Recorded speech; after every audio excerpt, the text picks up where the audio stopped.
नमस्कार दोस्तों और मेरे प्रिय छात्र छात्राओं।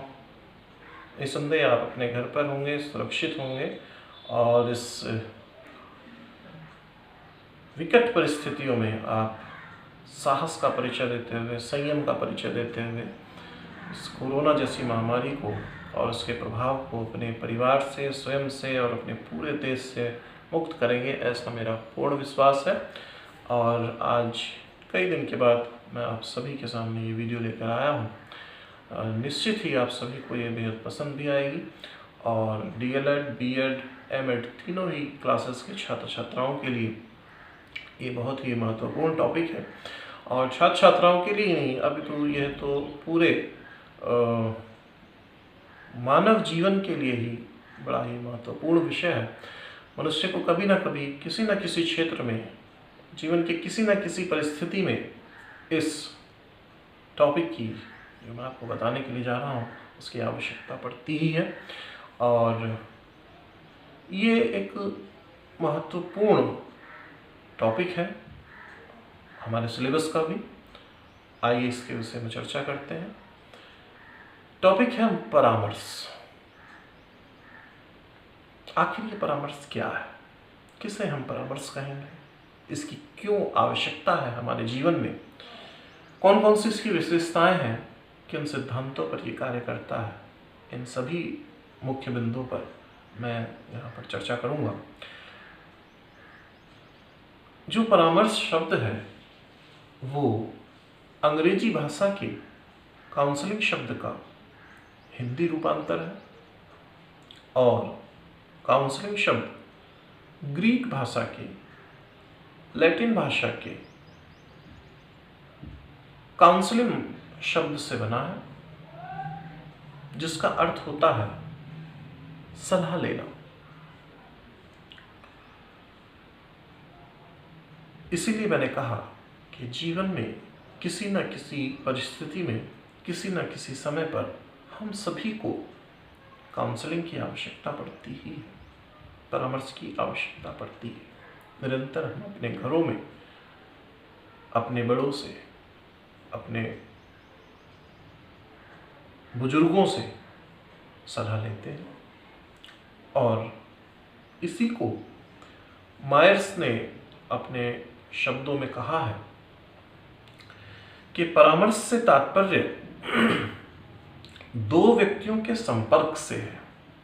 दो व्यक्ति आपस में मिलते हैं, संपर्क होता है और जिसमें एक व्यक्ति के द्वारा दूसरे व्यक्ति की किसी समस्या का समाधान दिलाने में सहायता की जाती है। इसी को रॉबिन्सन ने भी कहा है। महत्वपूर्ण विद्वान के रूप में रॉबिन्सन जाने जाते हैं और उन्होंने भी परामर्श को समायोजन से जोड़ते हुए बताया है कि दो व्यक्तियों का संपर्क, जिसमें एक परामर्श देने वाला और दूसरा परामर्श लेने वाला, दोनों का संपर्क होता है, जिसमें एक व्यक्ति जो खुद से और अपने उस वातावरण से, उस पर्यावरण से जहाँ पर उसको कोई समस्या है, जहाँ पर वो किसी समस्या से ग्रसित है, उन दोनों में समायोजन कराने में सहायता प्रदान की जाती है परामर्श के माध्यम से। कैसे हम उन समस्याओं से जो हमारे उस वातावरण से हमें मिल रही हैं, उसमें कैसे समायोजन करें, कैसे हम उसका समाधान निकालें, इन सब की जो सहायता उसको प्राप्त होती है वो परामर्श के माध्यम से ही हो पाती है। और परामर्श के विभिन्न प्रकार हैं, जैसा कि हम लोग अपने घरों में भी करते हैं। हमें जब जब जिस जिस क्षेत्र में परामर्श की आवश्यकता होती है, हम उस सब्जेक्ट से संबंधित, उस समस्या से संबंधित विशेषज्ञ से परामर्श करते हैं, परामर्श प्राप्त करते हैं। हम अपने घर पर कभी बड़े भाई से संपर्क करते हैं, कभी अपनी माताजी से संपर्क करते हैं, कभी अपने पिताजी से संपर्क करते हैं, कभी किसी पड़ोसी से संपर्क करते हैं। तो निरंतर हमें कदम कदम पर परामर्श की आवश्यकता होती है। इसी क्रम में छात्रों की यदि मैं बात करूं तो उन्हें शैक्षिक परामर्श की आवश्यकता होती है। आगे चलकर वो क्या करेंगे, किस क्षेत्र में जाएं, उन्हें अपने सब्जेक्ट्स की परामर्श लेने की आवश्यकता पड़ती है। छात्रों को इसके अलावा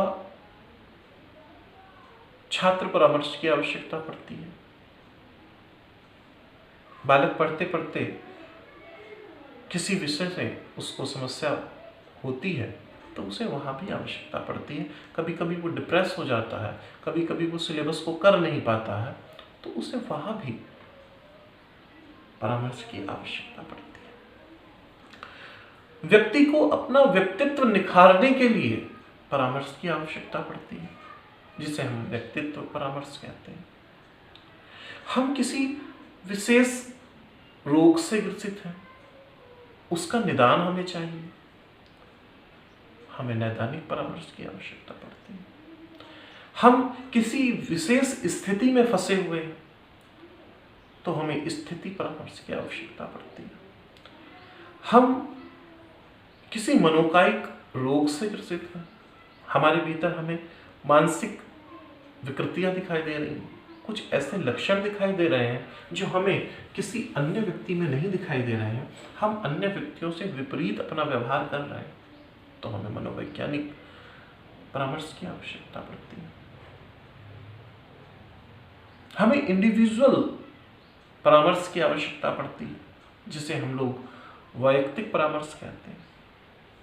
साथ ही साथ हम किसी समूह से जुड़कर काम करते हैं तो हमें उस समूह के लिए भी परामर्श की आवश्यकता पड़ती है।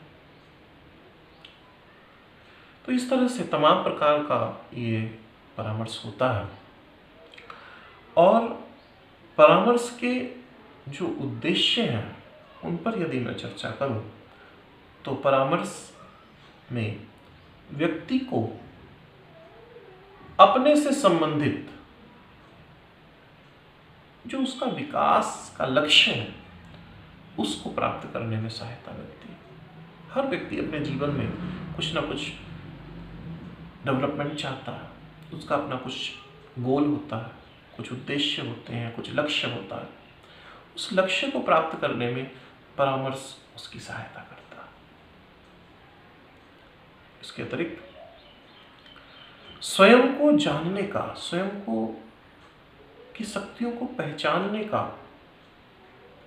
एक माध्यम परामर्श बनता है। इसका उदाहरण मैं अभी दे सकता हूं आपको। फिलहाल दूरदर्शन पर रामायण आप सभी देख रहे होंगे। उसमें श्री हनुमान समुद्र के किनारे बैठे हैं, सभी वानर चिंतामग्न हैं, किसी को नहीं सूझ पा रहा कि कैसे समुद्र पार किया जाए।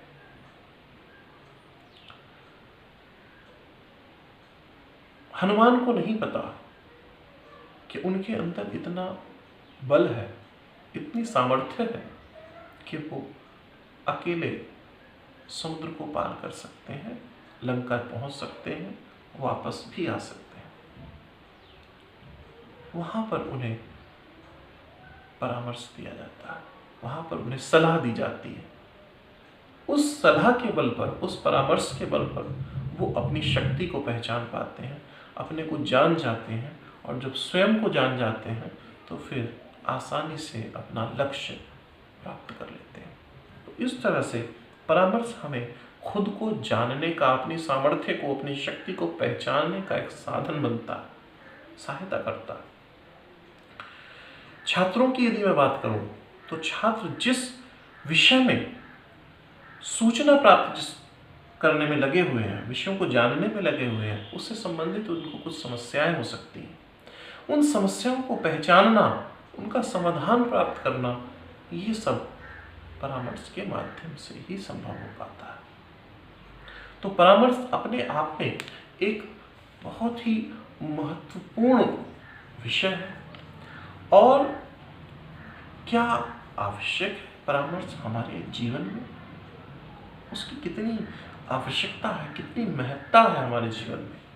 हालांकि उदाहरण से आप समझ गए होंगे, लेकिन हमें यदि अपना स्वयं का सर्वांगीण विकास करना है तो हमें परामर्श की आवश्यकता होती है।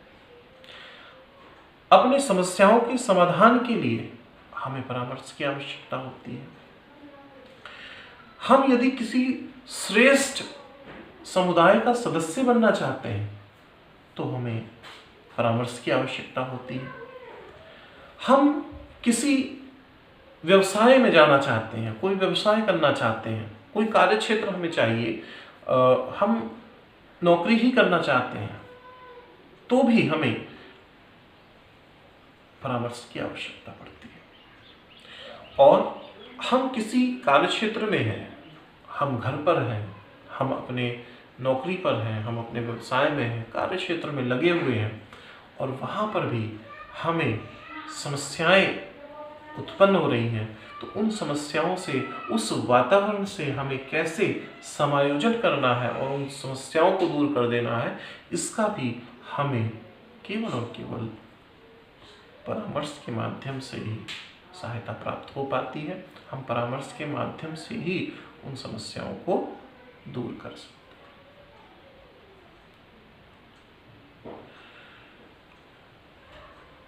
कुछ विशेषताएं मैं यहाँ पर काउंसलिंग से संबंधी आपको बताना चाहूँगा कि जो परामर्श है वो निर्णय नहीं है। हाँ, आपको निर्णय योग्य बनाने की क्षमता उसमें है।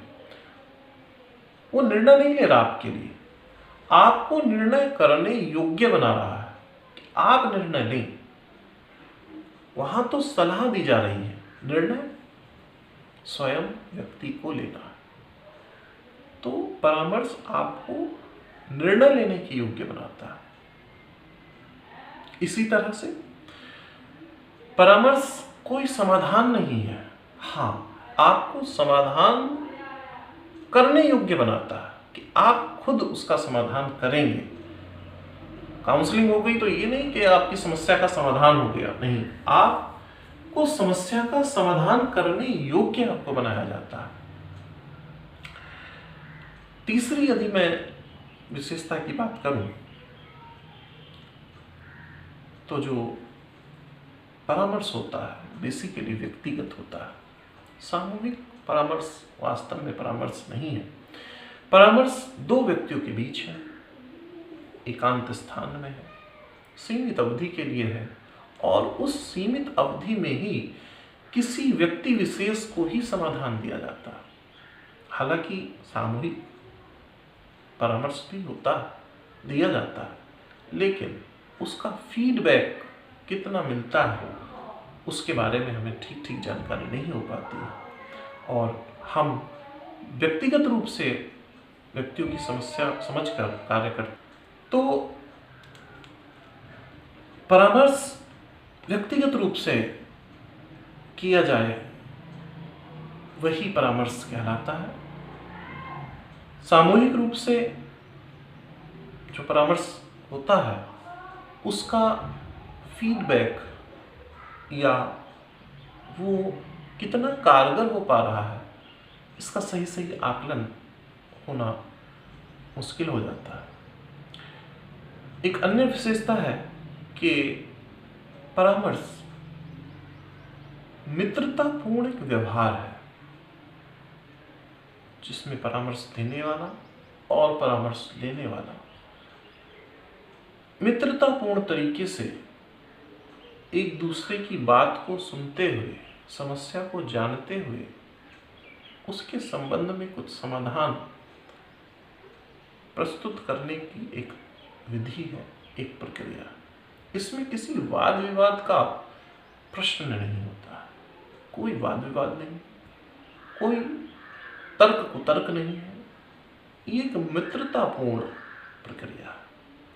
तो ये कुछ विशेषताएं थी काउंसलिंग से संबंधित सिद्धांत और इसकी विधियां, वो नेक्स्ट वीडियो में आपको उपलब्ध हो पाएंगे। इस संबंध में आप आने वाली वीडियो को निश्चित रूप से देखें, तो आपका ये परामर्श से संबंधित चैप्टर कंप्लीट हो जाएगा और इससे संबंधित अन्य विस्तृत जानकारी आप अपने टेक्स्ट बुक या फिर अन्य माध्यमों से भी प्राप्त कर सकते हैं। मेरा ये प्रयास है कि मैं आपके सिलेबस से संबंधित टॉपिक्स को सरल शब्दों में, सरल तथ्यों के रूप में आपके सामने रख पाऊँ, आप उसे ठीक से समझ पाएँ। ये वीडियो आपको कैसी लगी, इसके बारे में मुझे कमेंट्स के माध्यम से